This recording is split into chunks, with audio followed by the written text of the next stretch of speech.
নাচলে ভিন্ন ধর্মাবলম্বীদের নিয়ে জামায়াতের মতবিনিময় ও খাদ্য সামগ্রী বিতরণ। নিজস্ব প্রতিবেদক।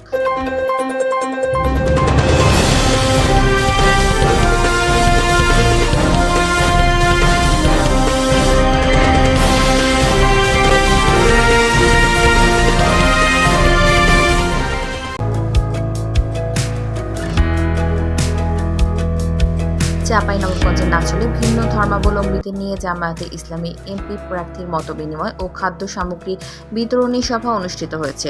আজ 10 সেপ্টেম্বর বুধবার বিকাল 4:30টায় বেগম মহসিন ফাজিল মাদ্রাসা চত্বরে পৌর জামায়াতের আমির মনিরুল ইসলামের সভাপতিত্বে এই সভা অনুষ্ঠিত হয়। উনাকে নয়, আমরা আমাদের জায়গা থেকে সর্বোচ্চ সহযোগিতা করব। সভায় প্রধান অতিথির বক্তব্য রাখেন চাঁপাইনবাবগঞ্জ জেলা জামায়াতের নায়েবে আমির ডক্টর মিজানুর রহমান। বিশেষ অতিথির বক্তব্য রাখেন জেলা জামায়াতের সহকারী সেক্রেটারি ও নির্বাচন পরিচালনা কমিটির পরিচালক অধ্যাপক ইহাইয়া খালেদ, জামায়াতে ইসলামের উপজেলা আমির প্রভাষক ইয়াকুব আলী, পৌর নায়েবে আমির ডক্টর রফিকুল ইসলাম, পৌর সেক্রেটারি ও সহকারী অধ্যাপক অবসরপ্রাপ্ত খলিলুর রহমান ও সাবেক উপজেলা চেয়ারম্যান অ্যাডভোকেট সিরাজুল ইসলাম। এই সময় উপজেলা ও পৌর জামায়াতের নেতাকর্মীগণ উপস্থিত ছিলেন। শেষে অতিথিবৃন্দ 2 শতাধিক অসচ্ছল ভিন্ন ধর্মাবলম্বীদের মাঝে খাদ্য সামগ্রী বিতরণ করেন।